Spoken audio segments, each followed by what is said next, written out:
I've heard you a lot want. of people having sex on the cup.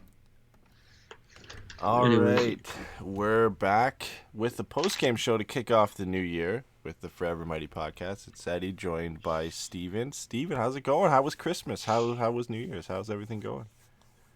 It was good, man. I don't know. I don't have anything funny to say right now. Just act like we haven't caught up off the podcast. So Yeah. So, I mean, look, the thing that I think it's most important to talk about right now is that we talk about sexy Mrs. Met. Mm-hmm. This is very important to me personally, as someone who, you know, I'm a feminist. I believe in the rights of Mrs. Mets everywhere to, I don't know what I'm talking about anymore. Do you hear about that one chick selling farts? I did. I heard about that one, unfortunately. It's the best. Which is not surprising. The two things I needed Because to was there mention. not somebody who like sold bathwater at some point too? Yeah, So, yeah. I wouldn't be surprised. That's all happened Yeah. too. Nothing is surprising anymore. But yeah, that whole Miss Met thing was new to me until you brought it up today, which I had to. I not couldn't believe surprising, it. but Absolutely killed me. I love it. So yeah, man, holidays were good. New Year's good. How was everything for you, sir? Well, everything was going pretty good, but now I feel like I'm getting sick, so you know what that is. And then Ontario is going into another semi-lockdown, which is always fun. So Forever Mighty's gonna have to tweet out tomorrow that you've been placed in COVID protocols. Yeah, along with every other Ducks player apparently at this point. So Trevor Zegras tweeting out the Mickey Mouse locked behind a door thing today because he wants to get out of isolation and back playing for the Ducks. I think that we all want Dude, that. have too. you? So this is not whatever. It doesn't matter.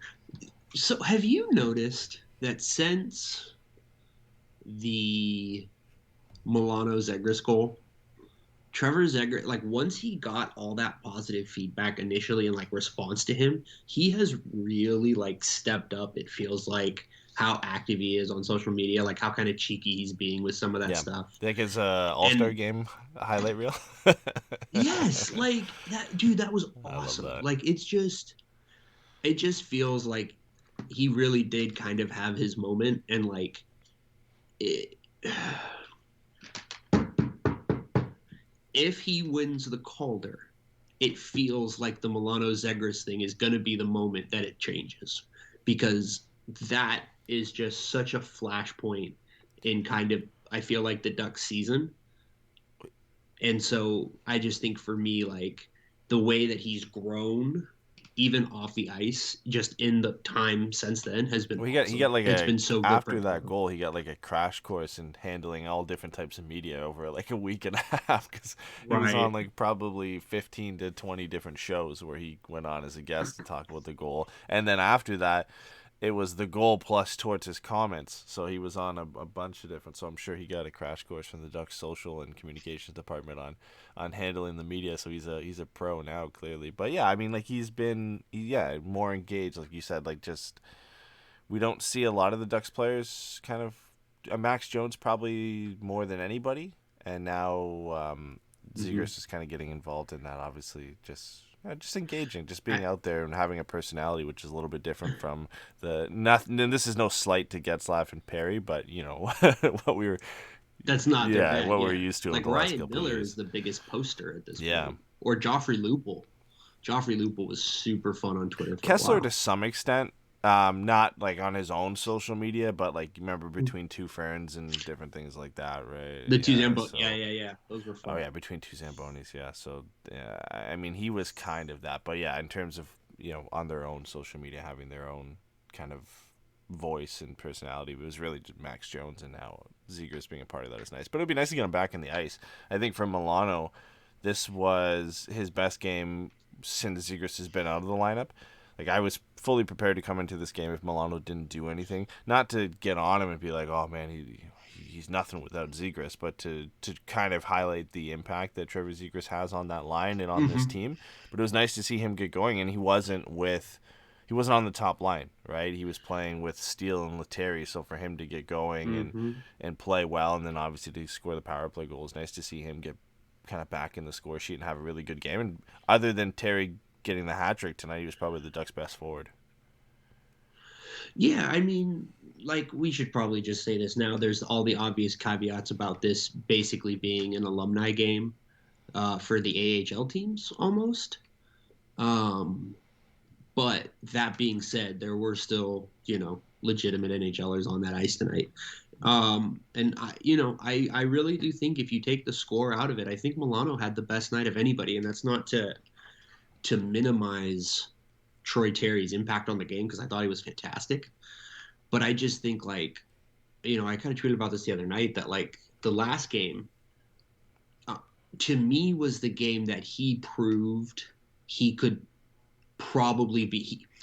That's the game to me where I saw him be a guy who can drive his own line, right? Like even when he was playing with Getzy and he was playing super dynamic, and him and Henry kind of had that chemistry and all that stuff. Like I don't felt like he ever looked like the guy who was driving the bus. And the last game, I thought he completely took over, and he really did step into the role that was kind of left by Zegras.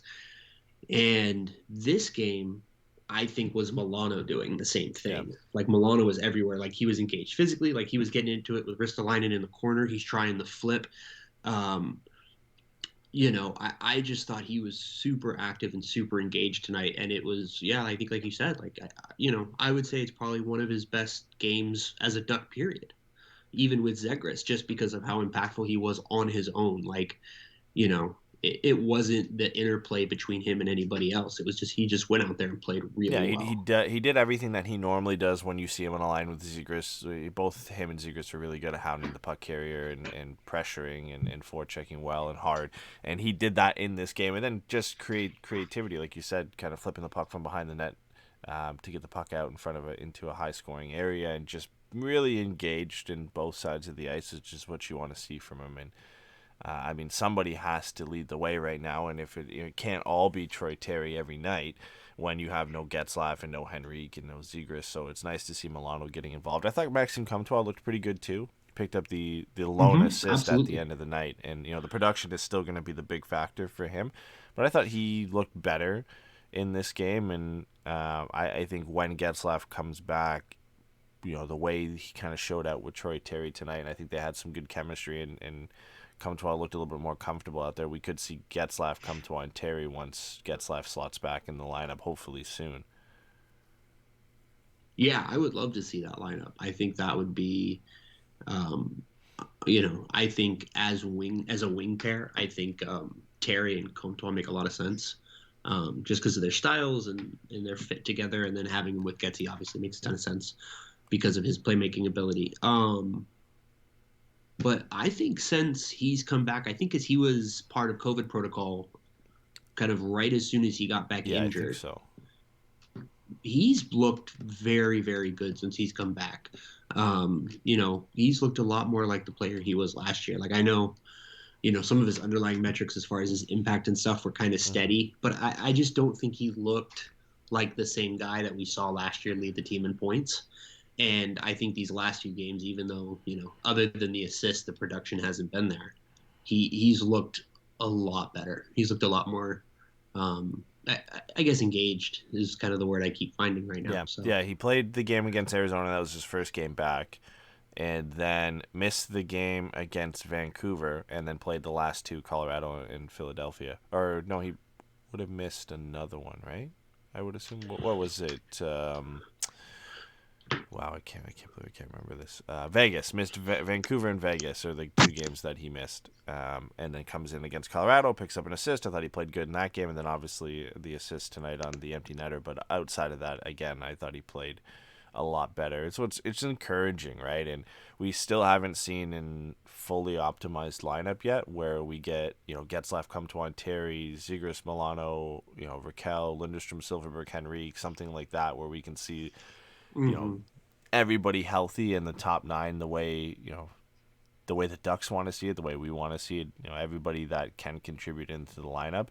And really then the only guy that we're waiting to get back at this point then from an injury is Max Jones, right? And other than that, right. Everybody is here. The defense is healthy right now, which is one good thing. John Gibson is healthy, so now it's not so much injuries, it's just what every other team is dealing with right now. It's the COVID protocols with Zegras and Getzlaf and Henrique. And I would assume, Thursday or Friday is the next game that we'll see both of these guys back at this point, or at least Zegras and Getzlaf. Oh, Thursday. Yeah, it's Thursday. Obviously, I know that. It's I've been out of the loop Detroit so game. much with all the COVID protocol games and games getting postponed. Like somebody tweeted out earlier in the day, and they said it feels like preseason because like there's only like 2 or 3 games a day when there's supposed to be like 7 or 8 because so many are postponed, and then the guys who are playing, like you've got a bottom 6 like you had for the Ducks today. We've got like Danny O'Regan and Bryce Kindup and Buddy Robinson and Bo Grew playing, and like you have that for most of the teams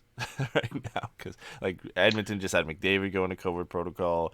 Toronto just had Matthews going to COVID protocol. So like all these teams right now, it just feels like you're watching preseason or like late playoff push where like guys are getting benched. Yeah, like honestly, I think preseason is the right way to put it. Because like it's been one of those things where I'm almost like just kind of during when this COVID thing has kind of been really bad right now as far as impacting the season. It kind of just for me turned into a thing where I almost just kind of waited until like the afternoon to figure out which games were actually playing, and like I completely kind of ignored the schedule because games were getting postponed, games were getting changed, you know what I mean? And it was just like it's honestly felt kind of like a winter break for the league, as far as just the attitude, like just around everything. It's just kind of weird and blasé right now, and so to get a 4-1 win tonight was great. In a game that I was I know they had to go forward with it. Like Philly had already made the trip out there. I don't think there's any way they're gonna ever postpone this game. But like you get the announcement before game that I think it was Giroux and Provorov go into COVID protocol for Philly, and then the Ducks didn't have Zegras coming back or Getzlaf coming back yet, and they have still all their guys in COVID protocol, and they were. Dallas Aikens mentioned earlier in the day that they only had 10 forwards and they had to call more guys up from San Diego. Thank God it was a home game. Otherwise, it probably wouldn't have gone forward. They would have, or just had to play probably with 10 forwards and move a forward up onto the wing. This Hunter Drew is potentially earning a call up soon. If dude, I really thought that was going to be close to what happened, just because, like. Logistically, we've talked about it before as far as him having that defensive, growing up. They drafted him as a defenseman, so he's kind of got that versatility in that way. But more than anything, like it was just like it would be very funny to me if like he was just randomly the one guy that was kind of healthy and not in protocol. And they were just like, oh, all right, fine. Because it would kind of be the perfect game for him to step into. Hopefully soon. But yeah, San Diego has their own COVID issues right now. I don't know who is in protocol because it's not really like the NHL where we get updates on that constantly, where we know who's in and who's not in protocol. But I would hope that I hope that he's not, and hopefully he gets a call up soon because I know you've definitely been waiting for him to get a call up. Dude, a game against Philly too would have been a good game for him to come in and play. Exactly. But, hopefully soon. But yeah, when you've got I don't know what else he has to do. Like Kindup's been great, and I'm glad to see him get his NHL debut. A guy who wasn't drafted. It's always nice to see those guys get a shot and play a game. But like O'Regan, Kindup, Buddy Robinson, and Bo Grew, and I know Grew's played this year, so maybe you can take him out of that. And even Robinson has been on the fourth line recently, so fair enough. But yeah, Kindup and O'Regan get the call up over Tracy or Perreault or Drew or others that we don't know if they're in protocol or not, but it would have been nice to see those guys. I know like the spots in the roster is still kind of filled, so it would have been like a third line center spot really for who to play in. So it's not like you want to call up Tracy to play fourth line left wing. It makes a bit more sense for Kindup to play there, but I would have liked to know kind of who was in the mix there because there are a lot of guys in San Diego that I still want to see play. Yeah, I mean, I think as soon as we heard that it was going to be one of those things where they were definitely going to have to call someone up, everybody kind of was hoping it would be Tracy and Perreault. And like, I don't know if this is right, but I feel like we kind of had a sense a week or so before Drysdale and Zegras got called up last year that it was going to happen.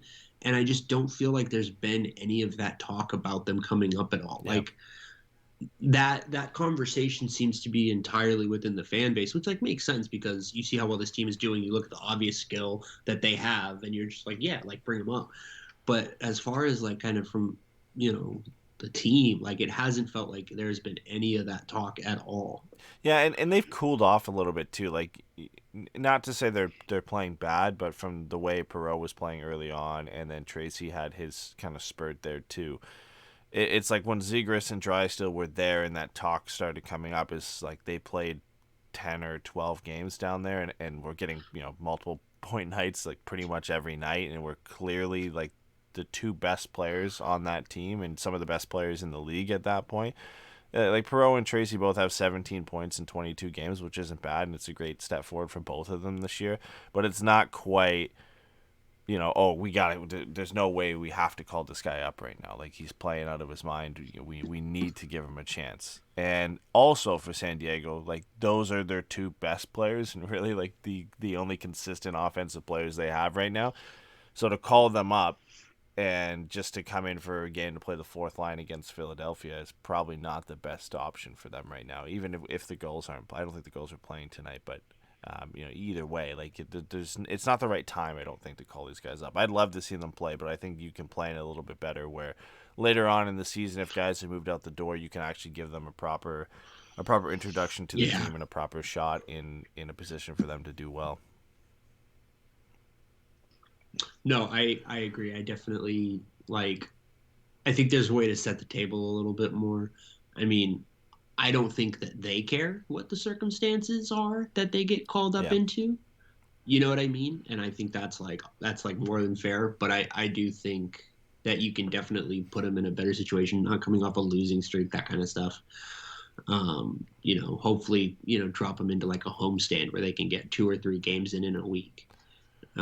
Without having to travel or anything like that. So, I mean, they're going to be up at some point. Yeah. Like, even if it's just for 5 or 6 games, like, I just have a hard time thinking we're not going to see them at all. And that's fun. But, like, to your point about them lighting it up, like, Minnesota just called up Margot Rossi and Matthew Boldy, and they're expected. I don't know if Minnesota played tonight or they play tomorrow or something. I picked them both up in fantasy, so I'm ready to go for that game.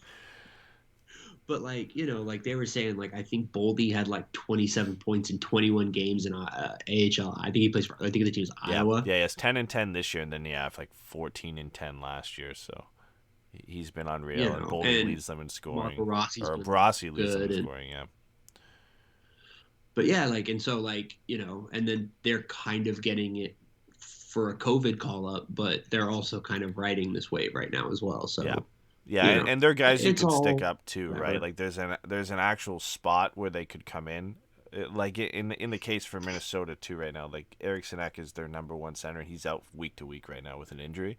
So Ryan Hartman is their number 1 center right now, and then Frederick Goodrow is their second line center. Like it is a logical time for Rossi to come up right now. He's over a point per game in the AHL.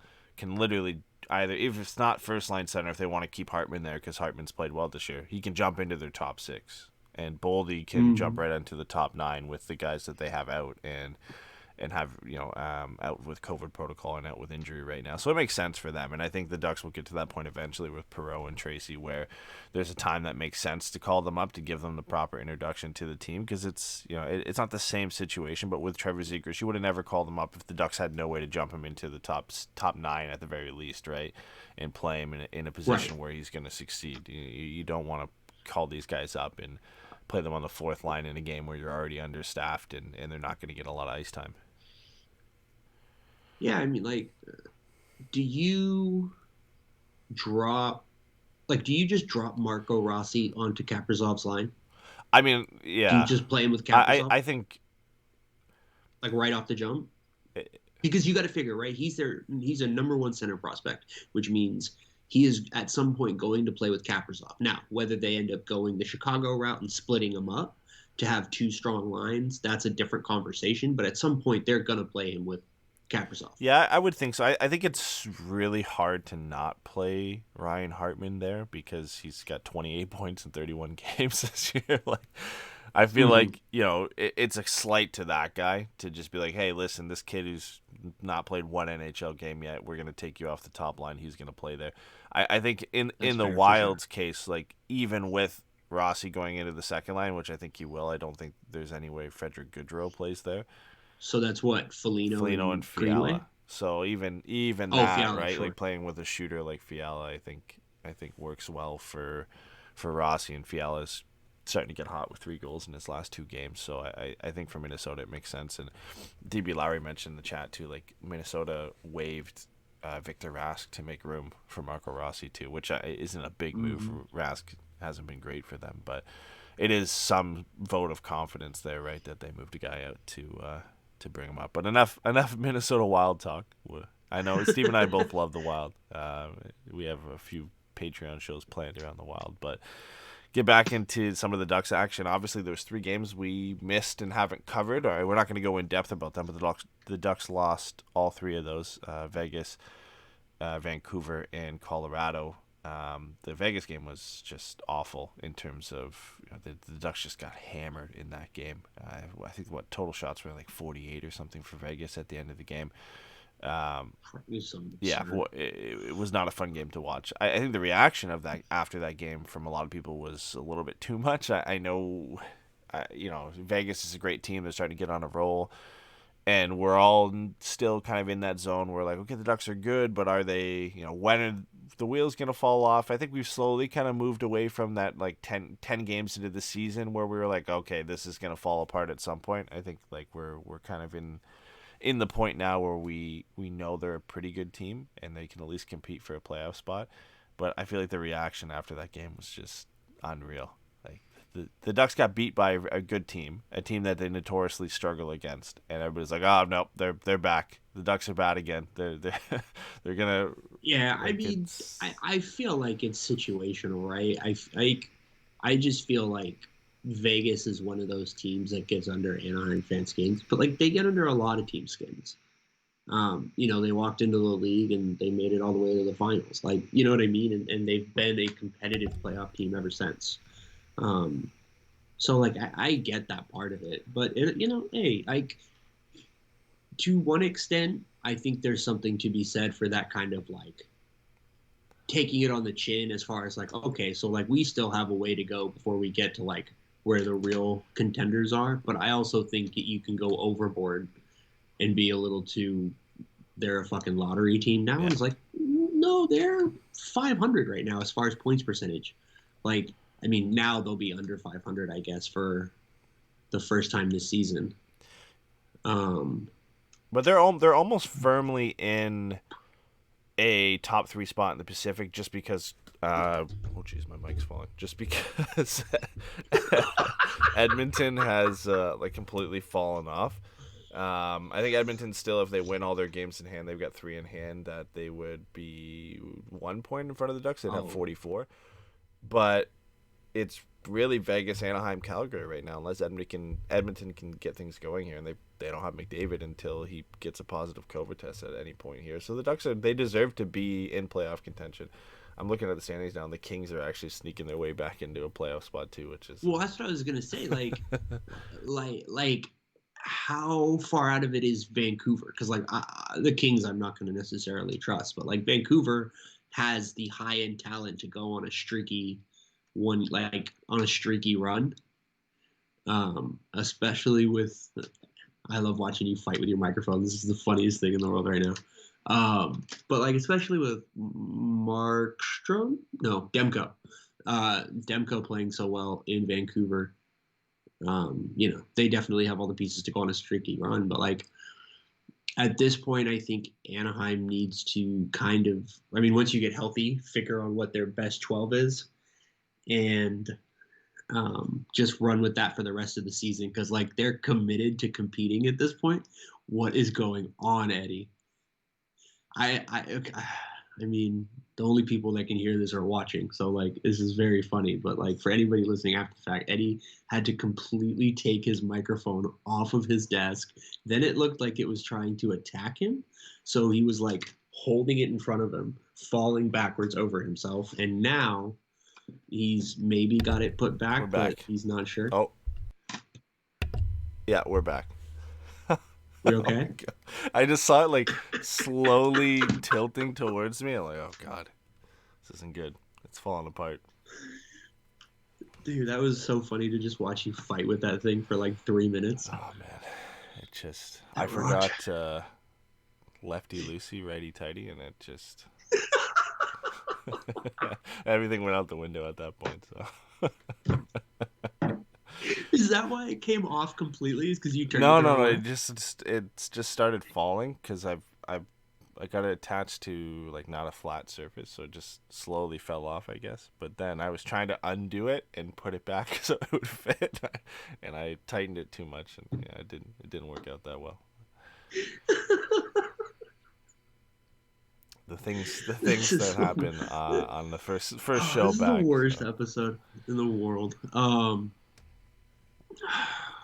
But I don't know what the hell were we talking The about. Ducks are good. They're in a Oh, playoff spot. they're in a playoff spot. So, like, at this point, like I said, I think they just need to try to find their best 12 forwards and go with that. I think their best 6 defensemen is pretty much set at this point, unless they're looking to move somebody out. I think it's pretty established who the 6 are going to be for the rest of the year, assuming everybody stays healthy. Yeah, and we saw future Duck James Van Riemdijk playing tonight. Yeah. Got Yeah. stoned Had a couple by of John great Gibson a chances. few times, and then had that late deflection that went right through Gibby's pads and just missed the post. Yeah, that one was wild. I wondered at first just because I couldn't quite tell. Like, I was wondering if it was one of those ones where he just caught it with, like, the blade of his skate, but it just went right through him and never touched him. Yeah. So, Gibby had a good game too tonight, so it was nice to see him Yeah, get back into yes, to playing very well, much so. after a few kind of tough games. The one thing that we don't get to cover, and we didn't get to cover over the break, was the World Junior Championship was supposed to go on, and I think Canada played 3 games or 2 games? 2 games, I think. Mason McTavish had 5 points, was co-leading the tournament, I think, in scoring with Connor Bedard and a few other guys. I think Brad Lambert had 5 points as well. But he looked like one of the best players at that tournament, which is what you kind of expected. He looked like a man amongst boys, which is, again, for a guy who's like 6'3", 215, and he's playing against, 18, 19-year-old kids who are, Yeah. around 170, 180 pounds. It kind of makes sense that the 2 best players for Canada were probably the 2 most NHL-ready guys in Owen Power and Mason McTavish, so it's not surprising. Then a super freak athlete in Connor Bedard who's just going to be unbelievable. So it makes sense that McTavish was one of those players. So unfortunately, we don't get to review his play there and look at. I think tomorrow would have been the gold medal game and the bronze medal game, if I remember in the schedule correctly. But Mason McTavish is on the long list for Canada at the Olympics, so that'll be nice to see him go there and play. Is there? He's going to be playing against the almighty Chinese national team. It's just so funny to me that it's like, all right, the World Juniors, we have to cancel it because of the COVID stuff and everything's getting bad. Also, these kids who are all just at World Junior, we're going to send these same kids to the Olympics. And it's like, how does any of this make sense? I don't. I don't know. Yeah, I don't get it. I know the big thing for a lot of the NHL players and some of the guys that didn't want to go was that like quarantine period that they'd have to potentially stay in China for like 2 weeks or something to quarantine. If they got another positive test, it would be another 2 weeks. So I could see why they didn't want to do that. But yeah, I mean, it's a tough situation to throw these kids into. I think for them, it's a great opportunity. I'd love to see Mason McTavish play. Again, it's similar to the Troy Terry situation when he went and played, right? Where like, yeah, it's great. They're exactly playing at what the I was saying. Olympics, but it's not the Olympics is what we're normally used to, right? Like the only tough team per se that you're gonna face is Russia because they're gonna, they're gonna bring a fully stacked team of their KHL superstars, and a lot of their players from the World Juniors will probably get a shot. Guys like Matvey Michkov and a few of their other top guys. So they'll bring a fully stacked team even without NHL players. So that's the real competition, and they'll probably win the tournament as well. But for McTavish, it would be nice to see him go there. I just weigh up. Is it almost better for him to just stay in the OHL and not have to risk, positive COVID tests and missing times there? And I know he has to serve a suspension, so maybe this just works out and he can just serve his suspension while playing in the Olympics. It could be something like that. But I just think, personally on a safer note for him to finish out the rest of the year and have a good year in the OHL, maybe it's better for him to stay behind. But I would love to see him pull on the Canada jersey for the Olympics. I think it'd be a great opportunity for him, and one that, in the NHL, this might be the only opportunity he gets to play for Canada at the Olympics. So it would be it'd be a tough one to pass up. I think I know it's a tough situation to go into, though, to go into China and have to deal with all the everything surrounding COVID right now, and have to go over there and try and play some hockey. So it's a tough one. Yeah, I mean, look, you know how I feel about the Olympics and the pros going, and how much I would rather it be exactly what this is. I mean, I really do think that the Olympics were huge for Troy Terry, and his development, just because of the position that he was put in, and he ended up by the end of the tournament becoming one of the more important players on the team. He had his mini TJ Oshie moment, I think, at World Juniors and in the Olympics, where he was doing 15 in a row shootout moves, stuff like that. I think it's really exciting for all the kids to be able to go, like you said. Like, it's tough to pass up, especially with how, I don't know, like, tenuous, I guess, the relationship between, like, the players and the league are as far as, like, the Olympics goes. And then there are the COVID concerns. And, like I said, I think it's weird that the World Juniors is bad, but the Olympics is fine. Yeah. But if there is something there that, the players and everybody involved feel like it's safer, then, like, yeah, I think it would be great for Mason McTavish to go out there and play against a bunch of KHL guys on steroids. Like, I'm fine with that. I think that would be a blast. That's more his level of competition at this point, I guess, than playing against 17-year-olds in the OHL. Well, that's the thing. You're talking about him being so big. It's like him, even at the World Juniors, dude, like, he looked like Andy Reid in that old footage at the Rams game of, like, the kick pass punt, where Andy Reid looks like he's from a complete other planet, and these other kids, like, come up to his waist. Like, that's what Mason McTavish looks like out there. Like, the play that he got suspended for, like, I'm not saying it's a bad play, but, like, or it's a good play, but, like, how much of that play is changed by just how young everybody is? You know what I mean? Like, he's physically developed in a way that a lot of the guys in that league aren't. And he, dangerous hit, bad timing, but he's also just bigger. And that, I think, exacerbates kind of some of the problems with those kinds of hits. And so it's just like, if you can get him in a place where he can kind of take the gloves off as far as his physicality, I think there is a lot for him to learn. Yeah, and I mean, those games he played in at the World Junior Championship too, it was against, like, Austria and I think Germany. Right. Like, it was a cakewalk, to say the least, to go in against those games. Like, but it does give you a glimpse of, hopefully, like, if he hits his full potential at the NHL level, like, what you can expect, right? Like, you get that small kind of glimpse of his hands, like, and his shooting ability, things that weren't necessarily on full display all the time when he had his 9-game stint with the Ducks, because obviously, he's getting adjusted to the NHL level. So it is nice to kind of get that contrast where you can shake off some of those Nick Ritchie PTSD vibes, where you're like, oh man, like, he's just a big kid who can go to the net, where, okay, no, you can see that there's some skill here that you didn't necessarily get to see in that stint with the Ducks, which is nice, which I like to see from that, and that's what you want to see from these kids. What we said that about Comtois when he went to this tournament too, where you want to see them go and dominate and play well, because that's what they're expected to do. And especially for, again, we'll bring it up consistently here, but McTavish, a kid of his size and his skill set and ability right now, and his experience playing pro already overseas before in his draft year, and then with the Ducks this year, like, he was expected to go in and do that. So for him to go in and fulfill that, those expectations are huge. And again, he'll be expected to go to the Olympics. And if Canada goes up against China or some of these other weaker teams, he'll be expected to do that as well. And I think he'll play a big role. You look at some of the names that were on this roster, like, he should be an important player, right? Like when there's no NHLers involved, these kids are probably the best bet that this team has. Like, when you got guys like Brandon Leipsic and Jake Virtanen on the roster, they're going to be leaning heavy on McTavish and Perfetti and a few of the other guys that they brought. Yeah, no, well, Owen Power's going to be there.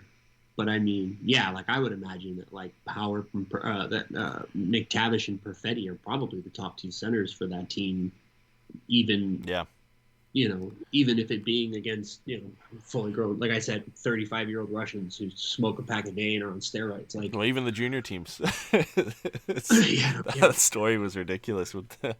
They were that's so vaping on the awesome. plane, A and bunch the of coach was playing Russian rock music and just didn't care. I love that. It's so Russian. It's just amazing. just absolute little assholes. Yeah, but yeah, you would expect him to go to that tournament and play well. So. But yeah, I think they'll play big roles. And it'll be interesting to see, right? Because like you said, like you saw those clips of all those players in World Juniors, like all the high end players, and like a lot of the clips came from like Canada and the U.S. But still, like where you see these guys just kind of take over a whole shift, and they just like play keep away from everybody else on the ice for 20, 30 seconds, and they're almost going from point all the way down and back to the point and then looping into the center. Like McTavish had one shift like that where I think he pulled off that nifty backhand play where he just turned and he just went all the way up around the dots and turned back in. And it's just insane to see, the level of skill that accompanies what is, a power forward play as far as using his body and his size to muscle the guy, but to have the patience and the skill to make the play at the end of it is, I think, the thing about him that makes him so exciting. Yeah, and the fun thing about it too is everybody kind of coming around on that pick too, right? It was a clear 1-2 in that draft, and then things got interesting with the Ducks at 3 on what they were going to do, and then McTavish gets picked, and I don't think I could correct myself if I was wrong. I don't think I ever said it was a bad pick, but there was guys I would have liked at that spot over McTavish. And even now, like just looking at kind of the skill set that he brings and the different type of player that he will kind of slot into this roster versus what we already have, like it just complements the pieces the Ducks already have so much. And it's just been nice to see him kind of prove the doubters wrong, myself included, that he deserved to go at that spot and is kind of vying potentially to be the best player from the draft, or at least the top prospect from that draft as things stand right now, just based off his play. Like everywhere he's gone since the draft, he's dominant. He came to the NHL, looked like he belonged, but for the Ducks, they thought it'd be better served to him to play center in the OHL, and then he goes back there and scores a hat trick in his first game back, and goes into one of the most stacked Canadian teams that they've had in the last few years, and is probably the best player. I've seen a lot of people say that he was the best player at that tournament. And that's with guys like Connor Bedard playing the way that he did, having a 4-goal game, and Owen Power being the first overall pick in that same draft, scoring a hat trick in that tournament as well, for a lot of people to walk away from that and saying, yeah, he just looked like he was the best player there. Like, that's huge. It's a tough team to go into. There's a lot of good players that get lost in the shuffle in teams like that, where they are top first-round picks or top prospects for whatever team, and for whatever reason, like, they just get overshadowed by some guys on the team, and it's easy to do that, especially for a player like McTavish, who, like, the skill isn't always evident at all times. Like, he's a big physical power forward, and for him to come out and just show all facets of the game is huge. Like, it's really exciting when you then take into what Zegras is doing this year in the NHL right now and think, okay, if McTavish can take a step forward like that next year, and these guys really start getting going, and there's no physical adjustment for McTavish into the NHL at any point. Like, he's ready to go. It's just how quickly does the offense and the skill start to come into his game at the NHL level. The light at the end of the tunnel gets a little bit closer with the way he's playing right now. Yeah, I mean, like, again, like, it's kind of crazy, but where you get closer, or I feel more confident, I guess, every day that at some point we're going to see Zegras, McTavish, Lundestrom, Grew down the middle.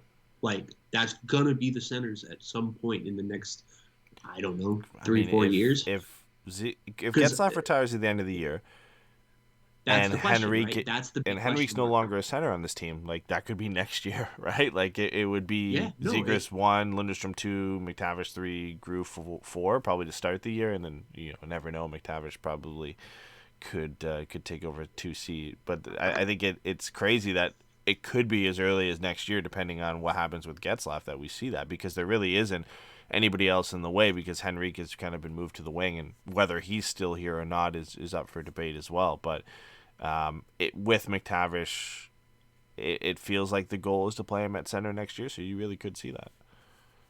Yeah, and then you've got Pastujov, you've got Zellweger, you've got Perreault, you've got Tracy, you've got Thrun. Like, you've got all these other names that are kind of around right now, and it really makes, I just think it makes this season very interesting and weird. In a good way, not in a bad way, but it just makes it kind of weird because you can just feel, just based on kind of lineup choices and where players are in their careers, that like this season wasn't, like, obviously the season wasn't supposed to go this way, but it just feels like it's a weird time as far as where the two groups of players on this team are. And it's like, how much of this do we go in on, right? Because, like, in the NFL, it's basically the moment that you realize that your quarterback is legit, you have until the end of his rookie contract to get to use your best shots, right? Because once that rookie contract's up, you're going to have to pay him all that money. Well, as we're seeing star player contracts go up appropriately, that's going to start being even more the case, right? If you're going to start having to spend $9, $10, $12 million on some of these kids coming out of their first deal because they're, playing at that level and they're being allowed to perform at that level, like, then you only have a short amount of time, right? Like, you have to make the years on that ELC count. And, like, I think it's a little too early to say for this year for sure. Like, you know what I mean? Like, I very much want them to go all in on this year within reason. Like, all in's probably over exaggerating, but like, I want them to go for it this year. But I also don't think that you truly mortgage the future in any way to make a push this year. Next year, maybe it's a different conversation, right? Maybe Zegras looks that much better. Maybe McTavish is an everyday player. Holy shit, now what are we talking about? I think for the Ducks too, like, you can, genuinely look into free agency this year and say, okay, who are some of the bigger players that we could potentially get over here and really make a push for it next year. Like, I think you have that flexibility based off the fact that they've been a surprise this year. They're, one of the top teams in the Pacific Division. They've got an, exciting core of young players. They'll still have got, potentially, I think a lot of it depends on, like, who stays, like Lindholm, Manson, Raquel, guys like that. But if, like, let's say Lindholm is still here, you've got a good kind of defense core to build around. You could potentially go out and bring somebody in to replace Manson. You could bring in another top 6 or top 9 forward to replace Raquel potentially. And then you've got a chance to really push for it next year, right? Like, you have the flexibility to do that. Or, again, if you want to do it at the deadline, I think the Ducks could potentially do that this year, which is, again, not a spot we thought that they would be in this early on in the rebuild or retool or whatever you want to call it. The last thing I want to get into, we should mention that Zegras did win NHL Rookie of the Month for December, which was nice to see his play get rewarded and making a push for the Calder Trophy. He needs to get back in the lineup here to put some more points up to catch Lucas Raymond, but it really feels like a 2-horse race between those two at this point. No disrespect to Seider or Drysdale or anybody, but it really is a Zegras versus Raymond. I think I feel like Seider's going to have a lot to say just because of how physical he plays. Like, he's a big kid and he plays his size. And I just think that's the kind of thing that stands out in young players. And then when they're able to successfully throw their weight around, like, that kind of reverse hit on Pasternak was fantastic. It was a game that Seider hit like 3 guys too. Was that against the Caps? Yeah. Something I don't remember, but like, he plays very big and he's got the highlights and stuff. And a lot of people want defense. Look, the reality is, I think there's narrative votes here, right? And how many people are going to vote for the big right shot defenseman over the goal scoring forward just because it's harder to play defense at a young age and he's doing it at such a high level.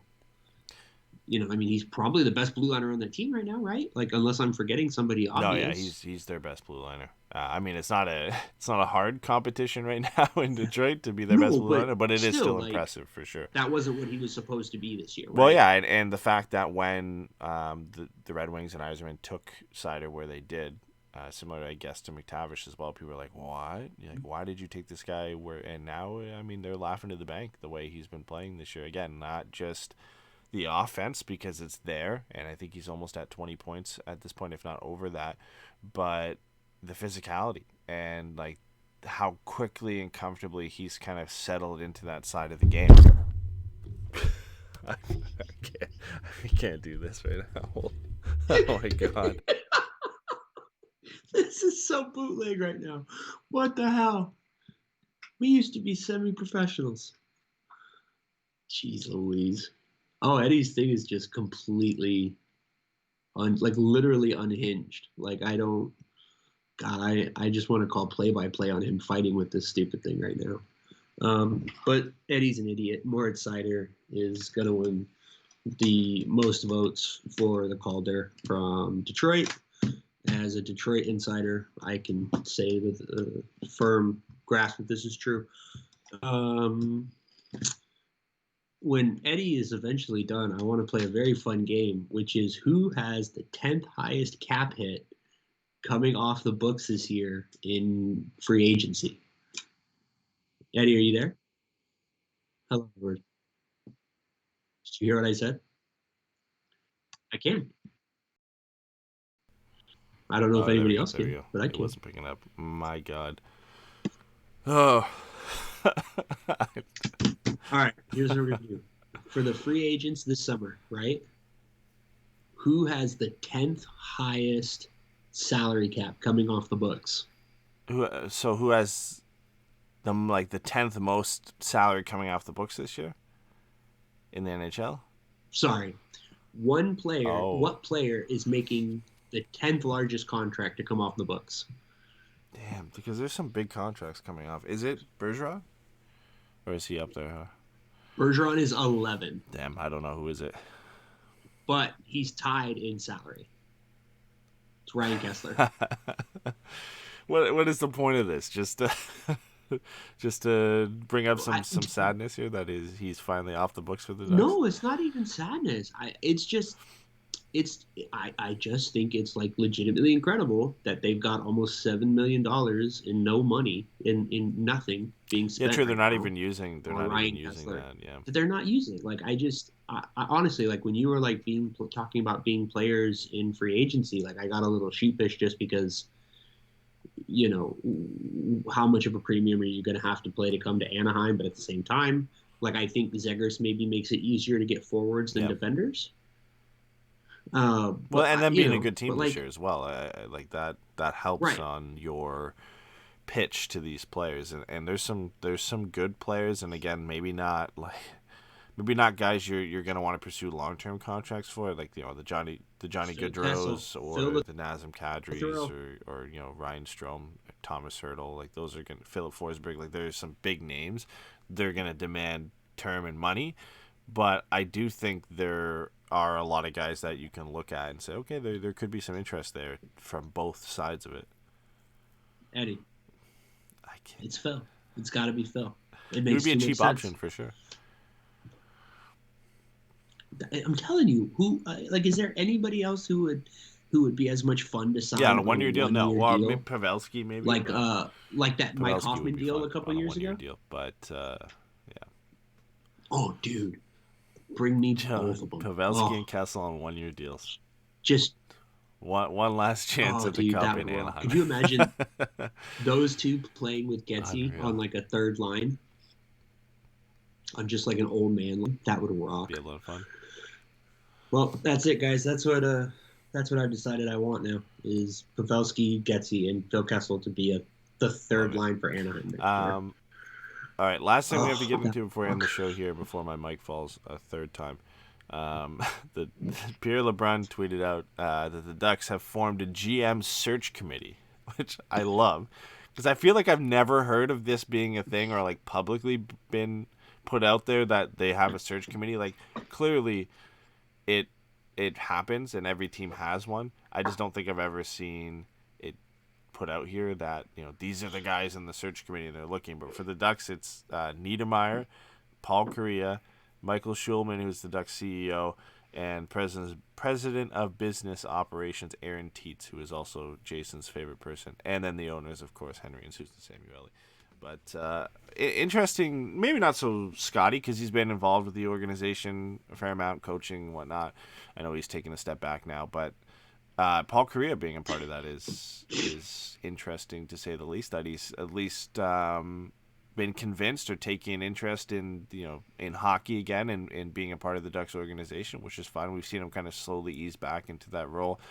It could very simply be, hey, we're looking at this guy. What are your thoughts? Like it's probably not a very big role for him, but it's nice to see him involved and some update here that the Ducks are starting to push along this decision-making process here. I think on Insider Trading, Pierre LeBrun also said that the Ducks are going to be reaching out to candidates in the next week or so here, or to teams and candidates to see that if they could have an interview with them. So the process is beginning. It's at least starting, which means by maybe February we have an answer. February, March, we have an answer to what, or at least have the list narrowed down to a few different candidates, hopefully. And that's when we'll see LeBron and Drager and other guys kind of narrow it down for us and give us the candidates here. But it's good that the process is at least kicking up here and is underway.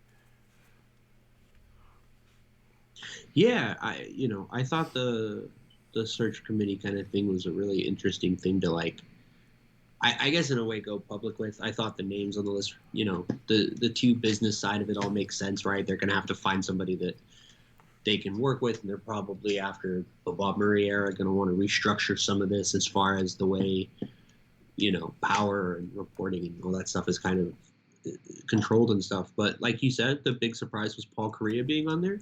But the other one that I thought was really interesting is that Todd Marchant wasn't involved. He's the head of player development for Anaheim, and we know that he's been very active and active in that role for them, right? Like, he's the guy who's traveling to to all the high schools in Boston, right, where they keep drafting these kids in the 4, 5, 6 rounds.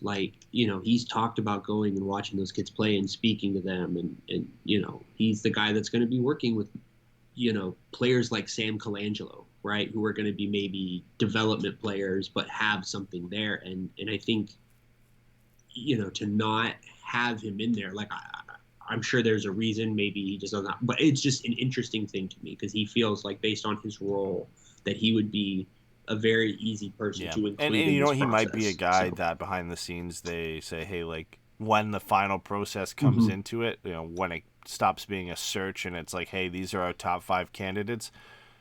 This is, our pros and cons of each of our guys. What do you think? And then maybe he gets involved into that discussion at that point. Because I feel like of all the people, he's probably the guy that has the least time right now to contribute to the search party, right?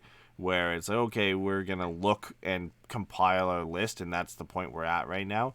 And he seems like more of a guy, when the decision needs to be made, he can probably be included in that discussion. Do you think this means there's a chance? I was going to bring that up. I don't know. Because I didn't even think about it until I kind of shut the fuck up and stopped talking. But it did kind of dawn on me, wait a minute. Solomon isn't involved in this process either. Madden isn't involved in this process either. Well, Madden, Nonis, and Solomon are candidates, as much as you want to call them. Yeah. That's what I'm saying, right? So, that's the easy one where you're like, okay, those are why those 3 names are whatever. 2. I'm not known as. Well, maybe for Todd too, it's the closeness of working with all 3 of those guys on a regular basis, where it does become a bit of an awkward conversation, right? Yeah, I don't know. It occurred to me maybe that he could be kind of Chris Drury-ish as far as coming up through the organization and at least I'm putting sure the work in. I'm sure it's come up, right? Is in their conversations as a potential guy that could be part of that. He could be part of the long list, the 10, 15 names that they start with and narrow down and go from there. I don't see why not. He's been with the organization for a while, and he's been a big part of their player development, obviously. As per his role, so he could be a guy that's considered. I just think there's at least 2 clear candidates already in the organization in front of him. I can't imagine, like, even with Dave Nonis, they slap 4 of their own guys on there. I would imagine they know there's a clear favorite in the organization already as a candidate. I can't imagine they would include 2 guys from in the organization on that list. They know Martin Madden, obviously, but Jeff Solomon, I think, would be at the forefront of that. The fact that he's interim GM is telling, I think. So he's probably the guy that from inside the organization is at the top of their list.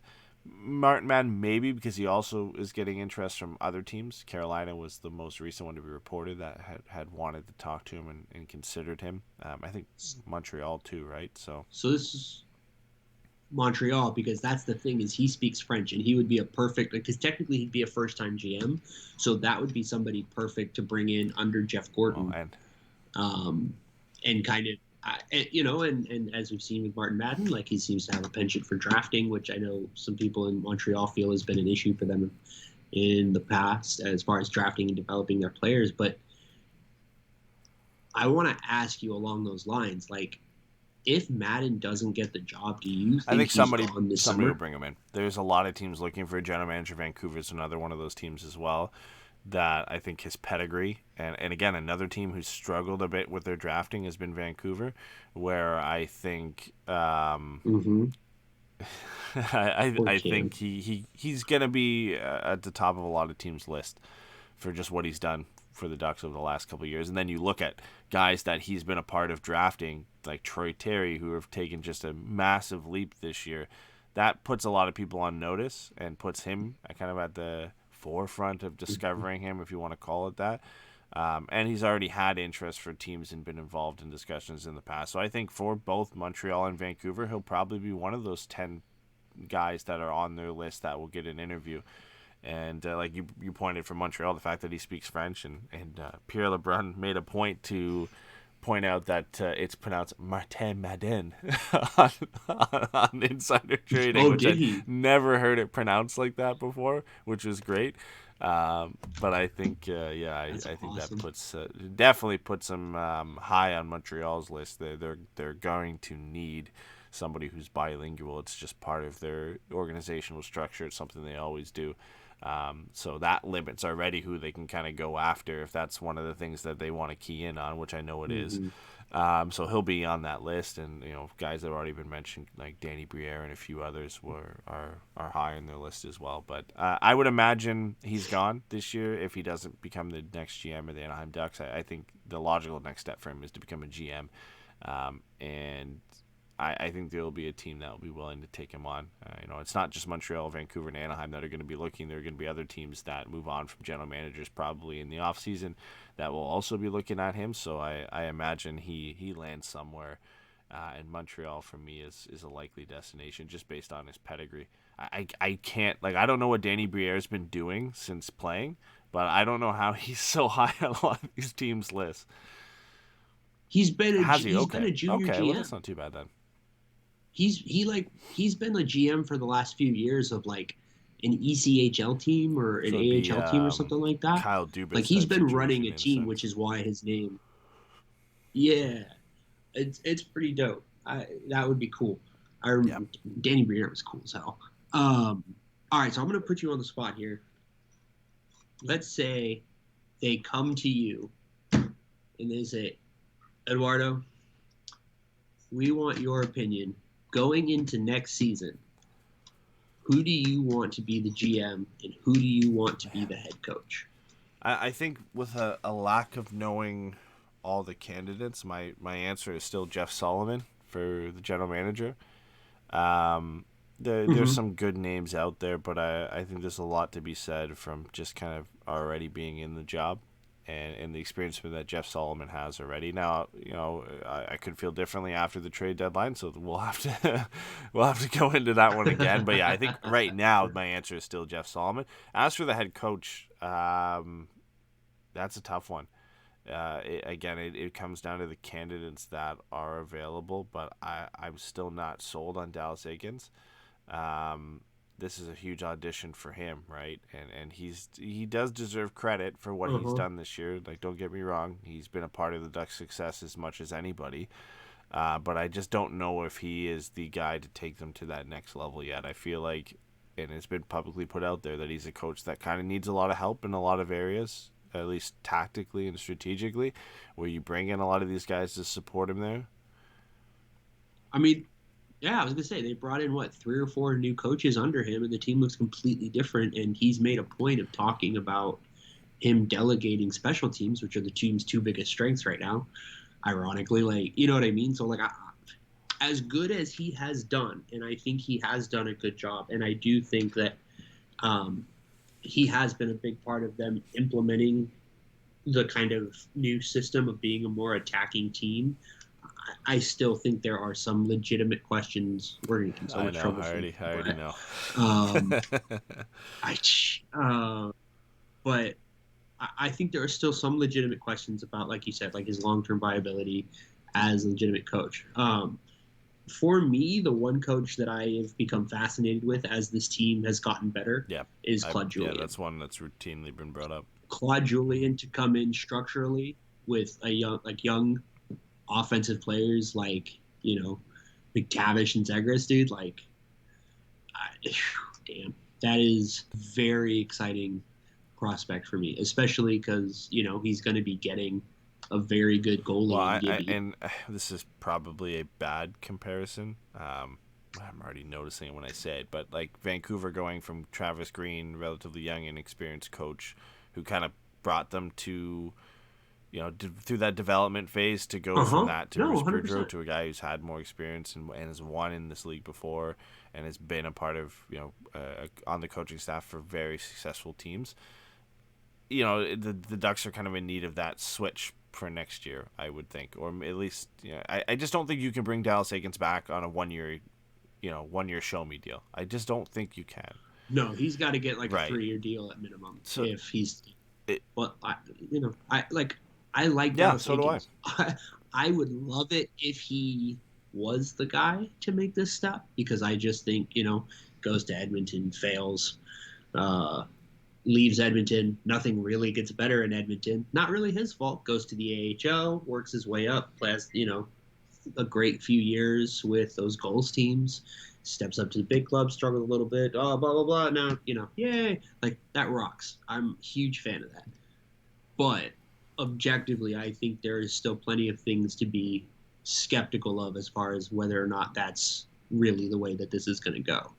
And like I said, it seems now that you could say at the very least, Zegras is legit. And if he is, you have to jump on that window quick. The quicker you can put that team in place to be competitive, really competitive, the better it is. And if you can get an experienced championship level coach like Claude Julien to come in, put in a system, and know that you're going to have young skilled players being able to come in and fill out roster spots as you get forward. Plus, you've got a star. Now you've got a veteran coach. Now you're in California. Now maybe Anaheim looks a little bit better. I think of this is going to sound stupid, but I remember when the Kings signed Rob Scuderi after he won the Cup in Pittsburgh. That to me, at that time, that was oh shit, people take LA seriously now, and it's very interesting. It's going to be an important decision. I still think picking the general manager is the most important decision, but you need to bring in a guy who is still going to allow Zegras to do the things that he's doing, right? We take that for granted a little bit, and saying Dallas Eakins has been pretty open with the players and saying letting them kind of express themselves creatively. You need to bring in a guy who's still going to be able to do that. And like you said, I would love for Dallas Eakins to be the coach and be that guy. I just don't know if he is going to, if he's that type of coach yet. If he's the guy that will take them to the Western Conference Final, the Stanley Cup Final, and be a competitive team. There's just no pedigree there to say it could be him. And then there's no, they're coaching by committee this year, which obviously every team does, because every team has their assistants and their guys who handle their special teams. But it just feels like the Ducks are doing it a little bit more, where it's each guy is kind of doing their one little thing, where it's not the main guy. It's weird that Dallas Eakins doesn't feel like the main guy who's controlling the ship right now. as the head coach, and I don't know. It sounds like nonsense, but it just I don't have that feeling about him yet that he really is that guy to take him to the next level, despite the Ducks playing well. I think a lot of things just went right. Like, they brought in the special teams coaches, and that's turned around, and then Troy Terry's just become, the player we hoped he would be, and Trevor Zegras has taken a big step forward this year. Like, how much of those are on the players than the coach, right? And then how much does he benefit from those guys just being better this year and taking steps forward? So it's and how much have they done that because of him, right? So it's hard to kind of say who has contributed to what at this point. And yeah, it's such a tough decision to pick if he's the right guy, because it is it's, I think it'd be more beneficial for the Ducks if he had one more year after this one to really key in and see if he's the guy. But the fact that his contract's up at the end of this year, it really does kind of force that decision on you right now, where I highly doubt he would accept a 1-year show me contract. Like you said, it would be probably at least a 3-year deal. That he would want to lock himself into some security there, right? And he's got the success of this year to back that up when he goes into those contract discussions, if he does get to that point, to say, hey, like, I deserve a longer term deal. Look what we did this year. No, I agree with that. I think the point you made about almost wanting another year, it makes a lot of sense. It's funny because, going into this year, it was kind of the best case scenario. Like, one of the like hidden benefits was that Aikens and Murray were both on the last year of their deal. And so it was like, okay, like, no matter what this year is, like, if this goes the way that we think it's going to go, like, it's easy for the whole organization to cut bait. They can just kind of walk away from everybody. It's clean. Murray's already left, so that part's taken out of it. But now you have this GM search, and in the middle of that, you have this team that's overperforming. You've got Aikens, who's, seems to be doing a lot of the right things as far as changing the style of play. Getting the specialties play, getting a lot out of these younger players who he worked with in San Diego. I saw a cool tweet from the Gulls tonight that 13 of the 20 players in the lineup had played for the Gulls at some point in the last 3 seasons. So it's been like a recent pipeline, which is nice. Yeah. And some of that is, a little, the numbers are a little inflated by like Buddy Robinson, Vinny Lettieri, but still, they played a lot of young guys. I mean, Kindop's only 22. You know what I mean? It's not like he's, 30-year. It's cool for him to get his debut against Carter Hart too. They played together in Everett, which was kind of fun. Yeah, there was somebody put out I think it was the Silvertips, the Everett Silvertips themselves. They put out a video of Kindop's first shot in the NHL was against Carter Hart, and he saved it. And then Hart walked over to him, gave him a little nudge, and smiled at him. So, because they spent I think all 4 years of their time in Everett together playing, which is pretty cool. Oh, that's dope. But yeah, look, they're good problems to have, right? Like, it's the best headache to have as far as the way the season is developed, and even as the team does maybe come down to earth a little bit, again, how much of that is some of the roster mix-up and some of the injuries kind of, overlapping in odd ways mixed with the COVID protocol and that kind of stuff. But they look comfortably like the 4th best team in the division. Yeah, I think they're right in the mix with well, even Vegas is gotten to another level, and so who Vegas are the top 2 teams went fully healthy, clear number 1. They've had no Eichel, now they have no Eichel and no Pacioretty, so it's a tough go for them. I think they lost tonight again, after they were kind of getting on a roll, so the Ducks can gain some ground here. But yeah, for me it's Vegas, and I think Calgary is number 2. And then I think Anaheim's right in the mix there with Edmonton and Vancouver as the 4th best team in the division. Yeah, I mean, or 3rd best team in the division. Sorry. I kind of really want to be a homer and say that other than having 2 of the 5 best offensive players in the world, I don't know how much better, if at all, that Oilers roster is. It's not much. Roster. Yeah, they don't have much outside of those guys. Because I mean, are Rico and Nugent Hopkins a Yeah, wash? I would give the slight edge to Nugent Hopkins, but not by a mile, right? Like it's Sure. and how much of Nuge's production is playing with either Draisaitl or McDavid when he was having his top years, right? So Right. it's easy to say that, but the depth of their roster, there isn't much there for the Oilers. There hasn't been, and the goaltending again is a huge Right. issue for them with Koskinen and Smith not really playing that well. So outside of McDavid and Draisaitl, you take again having basically the two best players in the entire league on your roster. There isn't much there to separate you from the Ducks, where the Ducks have a little bit more depth spread out across each position than what the Oilers have. They don't, the Ducks don't Right. have those superstar level type players yet, but they've. Like, is Lindholm I better would than I Darnell would say Nurse? yes. I think most people, yeah. I'm not a To me, huge fan of yes, Darnell but, Nurse because I'm a I mark. think he gets inflated 5-on-5 production and power play production from playing with McDavid and Draisaitl, and then defensively, You don't think he's going to shoot he's 20% just one of every those year for the guys rest of his that career? because he's big, they're like, oh yeah, he's good defensively, but then Yeah. you look at the numbers, yeah, so they're like, oh Well, he's yeah, he big and must be physical, good too. defensively. And Like, you look at his that's the numbers, thing. he's just Yeah. really not. He's god awful defensively. He's like, Yeah. Yeah, he's kind of just like randomly an offensive defenseman that just looks like he should be, you saw him make a 5 hits and stay-at-home 5 blocks a monster. night, and you're like, okay, he must be good, but he just when you look at the underlying numbers, he's just not great defensively. So I would say Lindholm, is better than him. And you put Lindholm in that same situation in Edmonton, he's probably putting up 40, 50 points, right?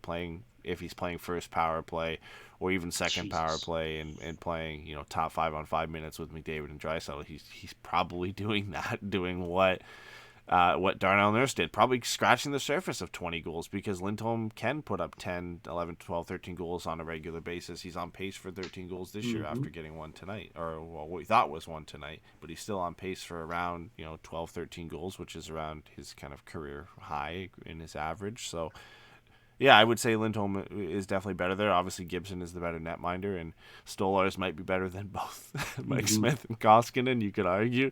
But yeah, like it's tough. And then Vancouver, I think they look like I've always liked their roster and the players they have. I thought they were better than the way they were playing, and Bruce Boudreau's came in and they've won like 6 in a row with him being there. I think their roster is fairly similar to what Anaheim has. They've got Demko's started to play a lot better. Yeah, that's fair. I think I probably overlooked them a little bit because you got Besser, you've got Horvat, you've got Quinn JT Hughes Miller. on the blue line. So Yeah, I mean, and then obviously you've got so Pettersson, I think they are better Hughes. than a lot of people give them credit for. But again, like they're not that much better, if better at all, than the Ducks or than the Oilers. And again, the only thing they're missing is the McDavid Draisaitl. So I think that's why all three of those teams are kind of in the mix there.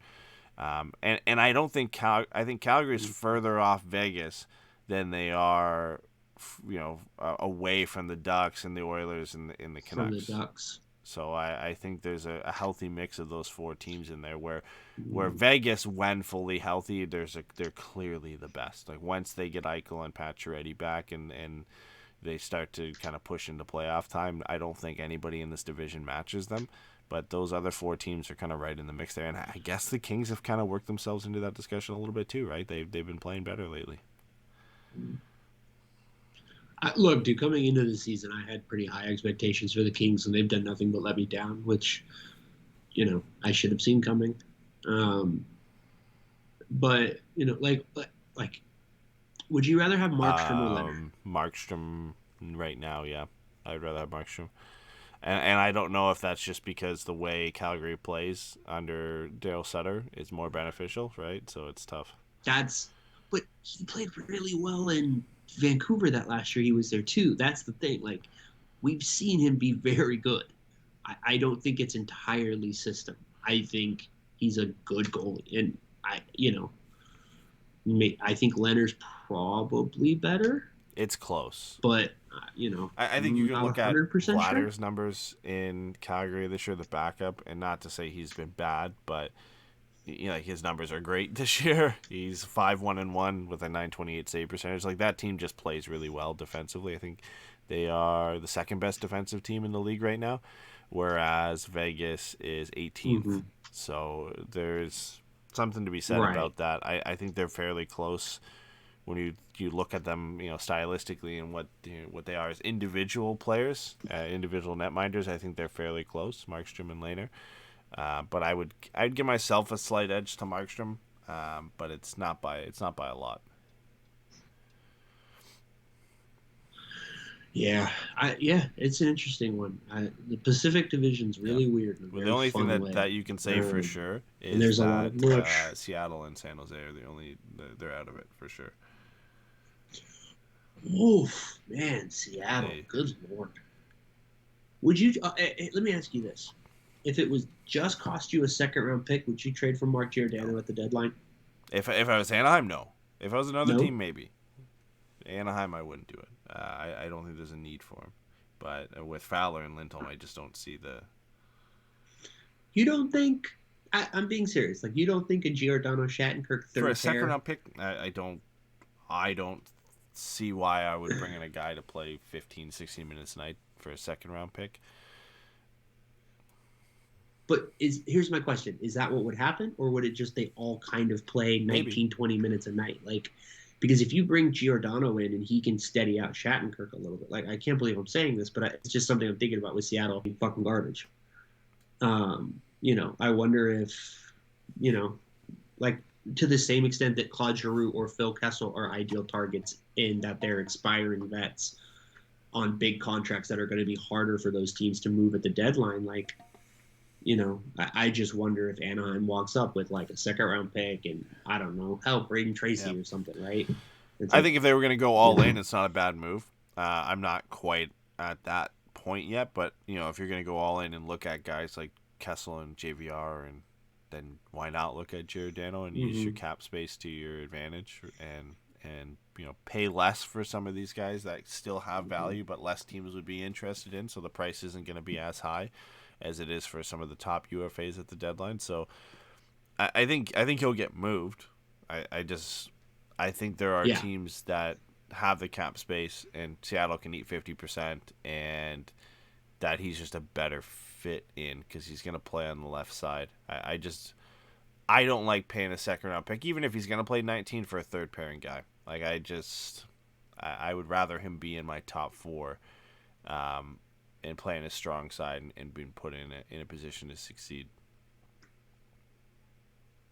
Yeah, I get that. I see the advantage to bringing him in. Like, he is a great player to bring in if you want to make a cup run and you need a experienced veteran defenseman who still has some gas left in the tank. Like, there's appeal there for sure. Like if you could get both of them at 50% retained, would that not be even? Let's say they go out in the first round or whatever, right? Like, if you can get both of them retained for 50% and not have to give up next year's first, and you add Gio and Phil, isn't that a win at the deadline? If you're in an aggressive, like, if you're comfortably in third, right? Like, if you go out and you're like, all right, we're getting another top 6 center, another top 6 winger, and another top 4 defenseman, and now we're going to be, all of a sudden we have one of the deepest blue lines around just because the left side is so strong. You know what is the ultimate power move for me is replacing Raquel and Manson with Kessel and Giordano. So moving Raquel and Manson out for more of a return and paying third round picks or I guess a second or whatever for Giordano and Kessel. So getting more in return for Raquel and Manson and bringing those two in as expiring deals just to still, again, you don't lose out on the assets that you should be getting something for, but you're bringing in guys to still kind of push on the run for the playoffs, and it's not costing you a lot. Again, a second round pick feels a little rich for me, but I mean, it's going to be what? Yeah, exactly. Pick? So I think if you say a second for one and a third plus a prospect for another, and you get another first for Raquel and a second plus for Manson, so you're kind of offsetting the assets there. You just kind of swap some guys out and swap some picks around, and you got another first instead to replace that second. Like, I could justify that in the sense that you didn't really lose anything. You got a little bit of an increase in your assets and where you're going to be drafting, and you still can make a run without having to lose some of these guys for nothing. But again, at that point, if you're evening out on the assets, what's better to have? Is it better to just keep Raquel and Manson and go for the run with the guys you have, or have Kessel and Giordano? Right. So it's tough at that point. It's a really tough kind of balancing act to walk the line and decide what the Ducks should do, which makes the trade deadline that much more interesting for us this year. Yeah, no, it's going to be fun. It's going to be a blast. But we're running on an hour and a half. We should probably get out of here because I think it's Friday for you now. About that. It's been a while since we did a late post-game show, so I'm surprised I know, man. for this. It's kind of nice. But hey, you had Troy Terry hat trick watch, so we had. I like how we went through this an hour and 24 minutes and didn't discuss Troy Terry's hat trick. What was there to say? Like, he played really fucking well tonight, but only two guys have more goals than him: Draisaitl and Ovechkin. That's impressive. Suck it, Connor. I have a personal vendetta against Connor McDavid. I don't know why. It's fine.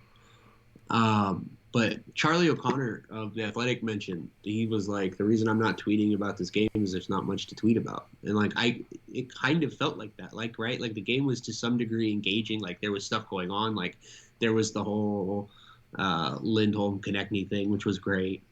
There was like stuff that happened, but the game itself, there wasn't really a ton that was super notable. It was a boring 4-1 win, if you want to call it that. Like it was a fun game to watch, but it wasn't like action packed. It was. It's exactly what you expect a Tuesday regular season January game to be. The best players on both teams are missing due to COVID protocol. So. No Giroux, no Couturier, exactly. No Provorov, no Getzlaf, no Zegras, no Henrique. Like it's kind of what you expect, right? So, yeah. It's because 20 minutes of it was talking about Mrs. Met, and another 20 minutes talking about Mason McTavish at the Olympics. So that's how we talked 90 minutes about this game. Just all right. Well, it was a lot of fun getting back on the show. We are going to be back regularly, hopefully, as long as the NHL keeps playing hockey games. We'll be back with our weekly shows. I would imagine we would have one this weekend, hopefully, with the guys to get another weekly show going. For anybody who's wondering what's going on with Ducks Morning Brew, the fact that I live in Ontario, Canada, makes it difficult for me right now to get up and do these shows. Kids haven't gone back to school, and that's been pushed back. So for me to get up and record those shows has been tough. So it's not dead. It's on a little bit of pause right now until I can figure that out. Until my daughter goes back to school, and I have a bit more time to record that in the morning. So hoping to kick that back up in the next couple of weeks here and cover some of the kind of obscure topics that we want to cover that we can't cover on every show. But we dove into a lot of those that we would have normally covered on Ducks Morning Brew tonight, which was kind of nice to get into that. But planning on kicking that back up again, hopefully soon, just whenever the Ontario government can figure things out and get things back to normal here, which I know is the case for a lot of you out there. But getting that back up again. So Ducks Morning Brew is in COVID protocol, and I might be in soon. I'm feeling not too great right now, so it could be the fact that it's 2:30 a.m. Oh my god, we'll see. But thanks to everybody who came out live and is still here an hour and a half in after this game. Yeah, what the fuck are you people doing? Go to bed. We'll keep you guys updated on the weekly show. Hopefully Pat and Jason, if not both of them, can join us this weekend and we can have a full crew.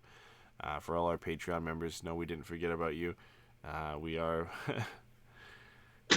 Steven and I have a lot of bonus ideas that we want to get into that we're going to find time to record. And then whenever we can get the majority of us together, we will record a Pucks and Brews. That's kind of been the big stumbling block, is getting at least 3 of us on to do the Pucks and Brews. So hopefully we can put one of those out soon, maybe do another watch along as well. Korea Forever in the chat said they're still hosts. Yes, they're still hosts. Pat and Jay are still a major part of this show. We'll hopefully get them back on as soon as they're ready and able to. Yes. Spiritually. They're here with us. They send But their thanks everybody cards. for coming out tonight. Thanks everybody who listened after the fact. It's nice to be back, and we'll see you hopefully this weekend.